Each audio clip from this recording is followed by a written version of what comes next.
بتائیں کہ یہ فقہی مذاہب جو ہیں، فقہ حنفی، فقہ شافعی، فقہ مالکی، کیا یہ سارے بھی فرقے کہلاتے ہیں؟ نہیں، ایسا نہیں ہے۔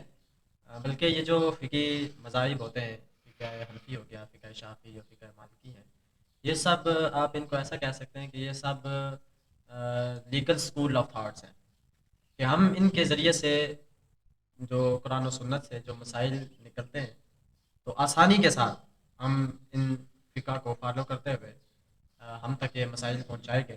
مثال کے طور پر کوئی بندہ فقہ حنفی پر عمل کرتا ہے، امام اعظم ابو حنیفہ رحمۃ اللہ تعالیٰ علیہ نے فقہ حنفی کے جتنے بھی مسائل ہیں قرآن و سنت سے جو آپ نے استنباط کیا ہے، انتہائی خوبصورت انداز سے آپ نے استنباط کیا جی تاکہ یہ بالکل، جو لوگ آگے ہیں یہ اس کو فالو کرتے ہوئے ان کے لیے عمل کرنا آسان ہو جائے۔ جی بالکل بالکل۔ ایک یہ بات ہے۔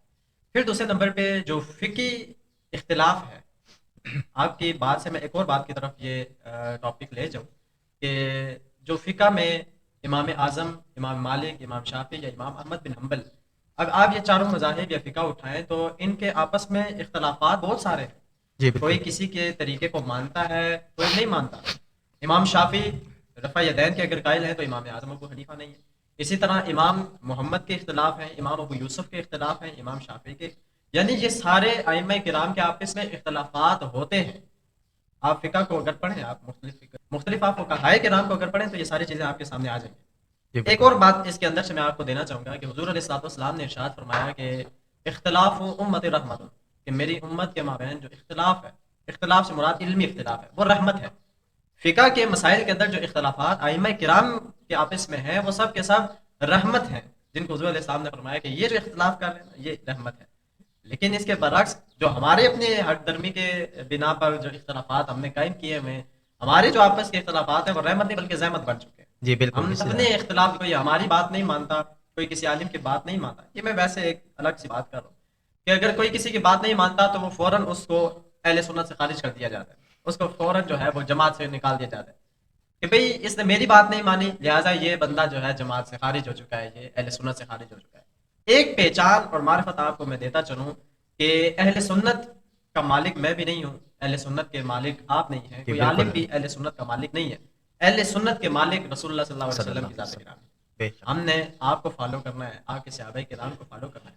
تو البتہ بات پھر آگے نکل جائے گی، ایک بس یہ بات بتانے اور سمجھنے کے لیے کافی ہے کہ جو فقہی مذاہب ہے وہ ان کے اندر جو اختلافات ہیں وہ سب کے سب اختلاف رحمت تو علمی ہے، ٹھیک ہے، علمی اختلافات ہیں۔ اختلافات ہیں، علمی علمی اختلاف، اختلافات ہیں، وہ تو مسائل کو ہمارے لیے سمجھانے مطلب کے لیے فرقے وغیرہ کی ہاں، طرف لے کے جانا ان کو نہیں وہ تو ایک بالکل ہی۔ الگ ہی مضمون ہے نا۔ اب امام شافعی نے امام اعظم ابو حنیفہ سے اختلاف کیا، اختلاف کی بنا پر آپ نے ان کو کافر نہیں قرار دیا۔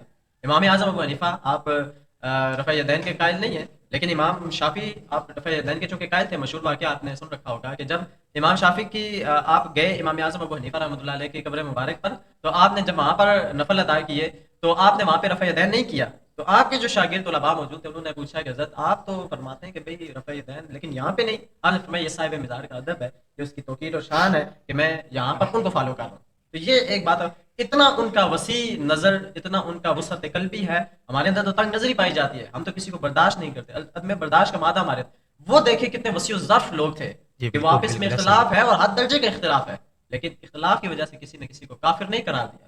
ہم تو اختلاف ہم سے کوئی کرے نا، آپ سے کوئی اختلاف کرے نا، آپ اس کو فوراً کہیں گے آپ تو جناب خارج ہو چکے ہیں، جی آپ تو بالکل نکل ایسا چکے ہیں۔ ہی ہے۔ وہاں پہ اختلاف کی حد ہے، اتنی حد ہے کہ اختلاف کی وجہ سے ائمہ کرام کے اپنے شاگرد ہیں انہوں نے الگ الگ فقہی مذاہب بنا لیے۔ امام احمد بن حنبل کو آپ دیکھیں ایک الگ فقہ حنبلیہ قائم، اسی طرح امام ابو یوسف ہے، یہ ایسے لوگ ہیں اختلافات کی حد کر دی انہوں نے، لیکن اختلاف علمی تھا، اختلاف جس کو رسول اللہ صلی اللہ علیہ وسلم نے رحمت قرار دیا ہوا تھا۔ ہم چونکہ اب ان چیزوں سے بہت آگے نکل چکے ہیں، بے بہت دور شک۔ ہو چکے ہیں ہم ان چیزوں